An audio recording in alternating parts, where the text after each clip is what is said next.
at you from somewhere in the Lewisburg vicinity. It's the Shoebox Poet, and here I am reading for you from my book, Drowning in the Iris of a Woman. And my new book, Cosmic Beauty, will be out sometime next week. I'll let you know this week. I'll let you know for sure. Once I do, I gotta edit it and do some things to it. Yeah. But the first poem we start with, you're beautiful, in whom you are, so much so.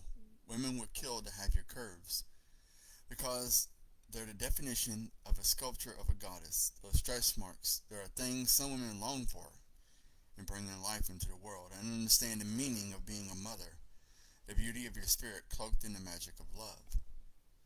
And this is from a conversation I had with a woman who is a mother. And, she, like every woman, they have you get upset about how your body looks, and you really want to look a certain way because, it's just like, the mindset and the feelings about being insecure about things. When you're beautiful as you are, inside and out, because your body is yours, for one, and two, it is a divine masterpiece. And that's what I try to capture here in this poem, because I was talking to a woman and I told her, my friend said, you're beautiful because of these things that here. And there are women out there who can't have kids, and you have kids. So it's those things that make you beautiful because you're unique. Excuse me. Next poem is called How Many Soft Whispers Did I Call to You from the Void, just so our love will bloom across the distance of time and space. Fate echoes coursing through the cosmos to reaching out to a piece of your soul you want, and you want her more. And it's basically when you feel like you meet somebody and you click like that, whether it's in a relationship or a friendship, and say, just having that. So it's just like, did I create you because I desired somebody like you to be in my life, to inspire me and to help me, or just your friendship alone? Just it's things like that, This one's called Pick 4. And the reason it's called Pick 4 is because it was for a picture prompt. She drugged me from the train, leading me by a hand along the winding path. She was excited to see me. She was lovely. As she moved through the streets of her place, one behind closed doors, we kissed soft and deep. Or once behind closed doors, we kissed soft and deep. And it was basically a picture of a woman leading a guy by the hand away. And I figured, from a train, by a train, past people and stuff, I figured, this is something like sticking with the things of lovers, meeting for the first time. So, here they arrive, the guy arrives on the train to meet her, and she whisks him off to her home, to where they can finally get to enjoy each other's company, especially when it is something, whether it's a first time meeting or it's been a meaning over years or over time, and it's just, she's so glad to see him. She stared out is the name of this poem, and it's a short poem. It's basically a word prompt. She stared out the world through my window at the people below, until a bird landed and the feline became curious. Scratch that. It's about a cat looking out the window and then seeing a bird. The next one's called Falling Grains of Sand. Falling grains of sand through the hourglass. Every grain was a piece of time. I made love to you, died in your arms at the times I became you, and you me. with every breath I took between kisses and hazy dreams of waking up next to you. You came into my life, leaving my heart ajar, with every passing grain of sand flowing through my hourglass heart, or through my glass heart. And this one was for word prompt, and it was basically, I tied it into the thoughts of time and just how falling in love with someone, you wish those moments that you had together lasted longer.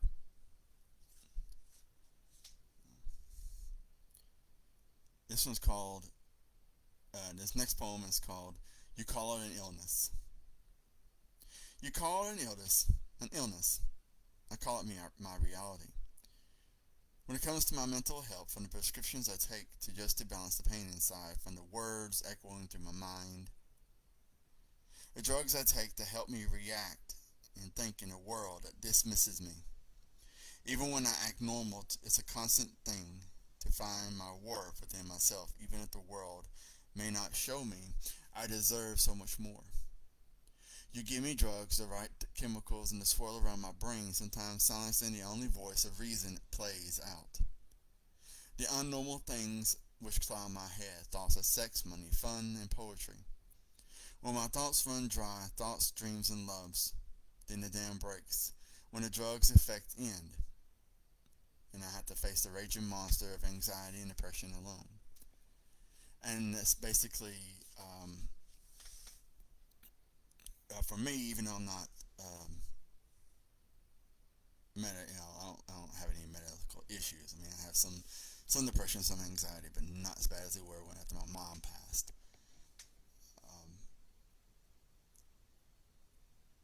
Because there are days when the anxiety, will come over me, but I try to calm my mind and think about other things to get me off the panic, or so to speak. It took me a while to really learn how to do that. That's why I was doing Rec Aid, to be to help with that. So, in this poem, it says, like, you talk about the reality of the mental illness. Is like, you get caught up in either depression, or you get caught up in the anxiety part of it, where both of them, it locks you down to where you can't really do anything. So when you take the medicine, calms those voices down that's in your head.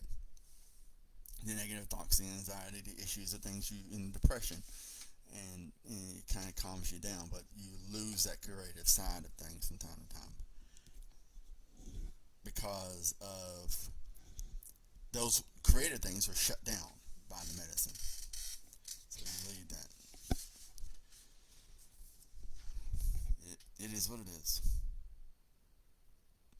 Next one's called "It's a Flawed Design," and this one's based off the song "It's a Flawed Design" by Saint Nasonia. It may be a little different from here, but it's there. It's a flawed design when it comes to the imaging, to imagining what loving you will be like. Beyond our destiny, we're loving the cosmos deep within you.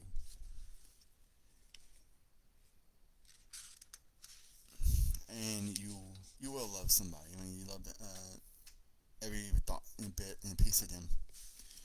And people are saying, "Oh, you're simping over this." I said, "No, it's not simping. It's just basically, if you truly care about somebody deep down inside, and they care about you, it's just, why would this not be something that you two would share? Really." And so, like, when you're single, you get so frustrated by all the things that go on in trying to date somebody or find somebody to date, or in relationships, because you're trying to figure each other out, and then there's this like, people just want to be a freaking mystery, when in all actuality it's to just be upfront with somebody, communicate, because you're an adult. You're an adult. Communicate, talk about things, explain things. You don't have to hide that you like somebody. If they don't like you, then fine. You find out about it, you can move on. You can go do other things. You don't have to worry about the regret in your head. You don't have to do that. I tell myself that every day when I see somebody I want to talk to. is what it is. And this poem's called Fallen. Fallen blank verses hitting among the pages where I once lingered. It haunts me.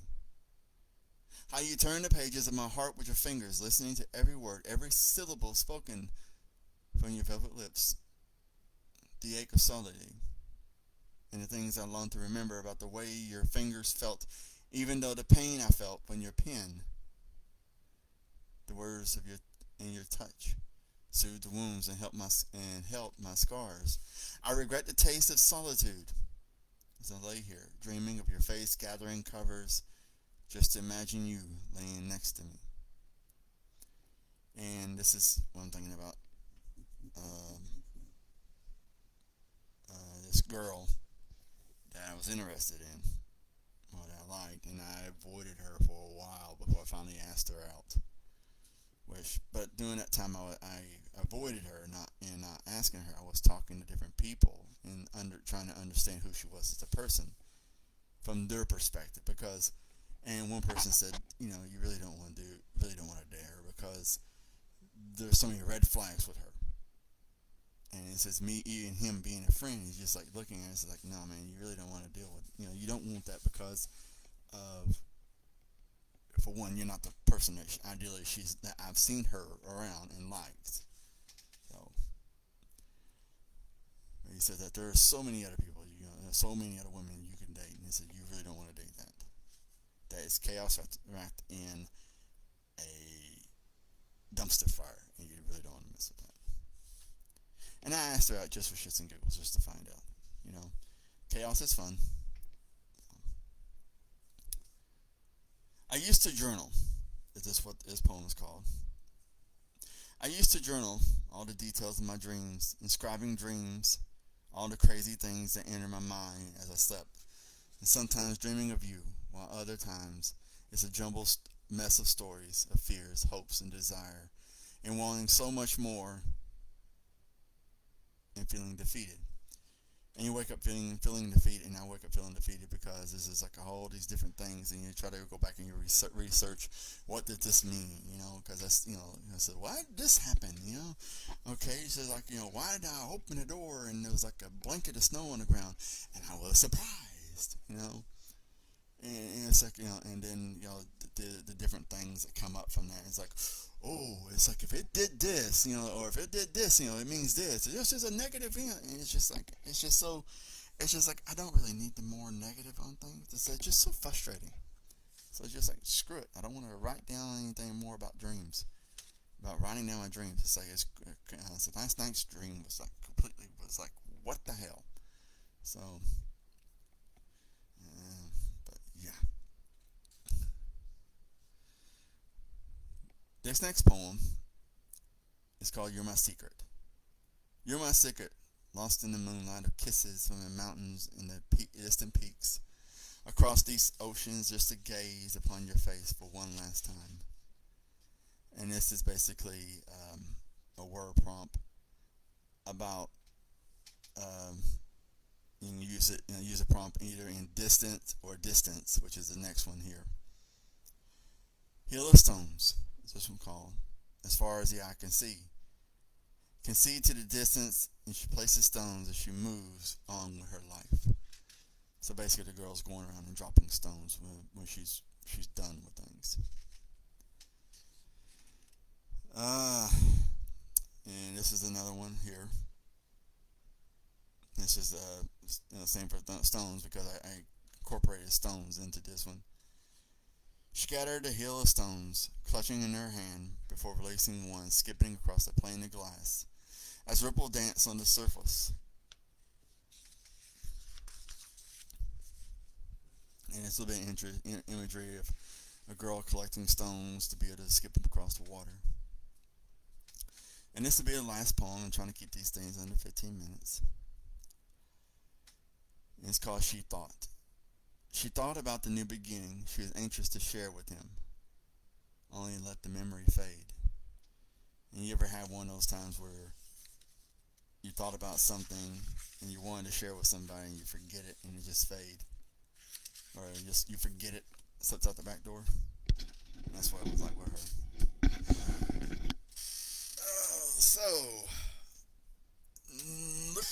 back for next week for part 4 of reading from my book of commentary. Check out the comments in the post. Well, not the comments, but check out the post for this video and see about all my friends. Be sure to check out Cassie NFR podcast. Check out Jenna Jinx, her page. And if you're not getting in touch with her, she's over on Instagram. Same thing, Jenna Jinx Portraits. So you can be able to find her over there, or I'm the real Gina Jinx over there on Instagram. Instagram. Again, Aria, Brian, and Alberta, and Ricky. So definitely check them out. Definitely come back here and check me out. Definitely go in there and check out the link for my books. And say, remember, my new book will be coming out. We'll let y'all know soon when it's going to drop. But y'all have a good night, good weekend, and I will see you next week. And by the way, I will be in Sellersburg, Indiana, at the Ivory Tech Community College, being a vendor there, selling my books. So if you are interested in it, I got the link to Eventbrite. Just go in there and search for the Writer's Block. Get tickets, $40. Come by and see me at my booth. I'll sign some books for you, or just come by and say hello. Y'all have a good night.